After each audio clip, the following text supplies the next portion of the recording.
मानवाची प्रगती व निसर्ग यांचा थेट संबंध आहे। मानवाने जी काही प्रगती केली आहे आतापर्यंत ती सर्व प्रगती निसर्गामुळे शक्य झालेली आहे। कारण मानवाला स्वतःला जगण्यासाठी नेहमी निसर्गाशी संघर्ष करावा लागला आणि या संघर्षातून मानवाने नवीन शोध लावले व प्राचीन काळापासून ते आजच्या आधुनिक काळापर्यंत प्रगती करत राहिला।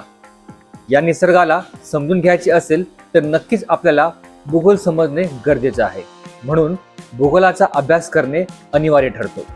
जगामध्ये मानवी जीवनावरती भूगोलाचा खूप मोठा प्रभाव आहे।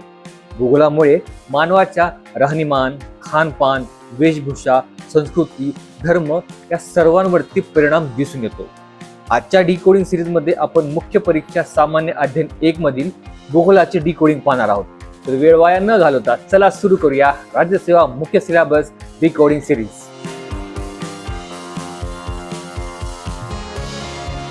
भारतीय आणि जागतिक भूगोल यामध्ये आपल्याला जगाच्या भौतिक भूगोलाची ठळक वैशिष्ट्ये पाहायची आहेत, ज्यामध्ये भूरूपशास्त्र, पृथ्वीची उत्क्रांती, पृथ्वीचा अंतर्भाग, खंडांचे वितरण आणि महासागर, प्लेट टेक्टोनिक सिद्धांत, भूकंपाचे वितरण आणि ज्वालामुखी, याचबरोबर खडक आणि रॉक सायकल, यानंतर भूरूपशास्त्राची प्रक्रिया, यामध्ये जमिनीचे स्वरूप आणि त्यांची उत्क्रांती पाहायची आहे, भौगोलिक वेळ आणि त्याचा स्केल, त्याचबरोबर समुद्रशास्त्र, जलविज्ञान चक्र आणि सी फ्लोर स्प्रेडिंग आणि समुद्रभूमीचा विस्तार, त्याचबरोबर महासागर रचना, तापमान आणि महासागराची क्षारता, महासागराची हालचाल, लाटी, भरती आणि ओहोटी, यानंतर येतो हवामानशास्त्र, यामध्ये पृथ्वीचे वातावरण व त्याची रचना, सौर विकिरण, उष्णता आणि तापमान, वायुमंडळातील अभिसरण आणि हवामान बदल, त्याचबरोबर जागतिक हवामान विथ एक्झाम्पल्स म्हणजे उदाहरणासहित, त्यानंतर येतो मातीचा भूगोल, ज्यामध्ये माती, मातीचे घटक,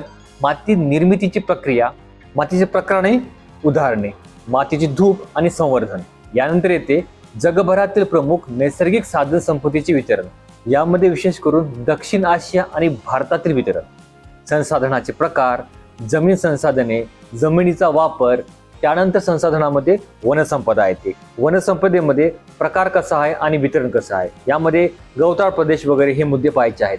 यामध्ये वनसंपदा कमी होण्याचे कारण काय आहेत, वनांचे संवर्धन कसे करता येईल, यासोबत जलसंसाधने, यामध्ये सागरी व गोड पाणी, पाण्याची टंचाई आणि त्याचे संवर्धनाची गरज का आहे, एकात्मिक जलसंसाधन व्यवस्था, त्याचबरोबर कृषी संसाधने, यामध्ये पिकांचे प्रकार, अर्थव्यवस्थेमध्ये योगदान व रोजगारामध्ये शेतीचे योगदान व अन्न सुरक्षा हे मुद्दे पाहायचे आहेत। यानंतर येतो खनिज आणि ऊर्जा संसाधने, खनिजाचे वर्गीकरण, खनिजाचे संवर्धन, ऊर्जा संवर्धनाचे वर्गीकरण, ऊर्जा संसाधनाचे घटक, ऊर्जा संसाधनाचे संवर्धनाचे घटक, उद्योगांचे वर्गीकरण, स्थान व त्यांच्या आधारानुसार उद्योग, त्याचबरोबर कच्चा माल, श्रम, बाजार, भांडवल, जमीन, अनुदान आणि आर्थिक प्रोत्साहन, वाहतूक, पाणी, त्याचबरोबर प्राथमिक उद्योगाचे वितरण, ज्यामध्ये लोह, स्टील, IT आणि कॉटन व त्याचबरोबर फूडलूज इंडस्ट्रीज हे पाहायचे आहे।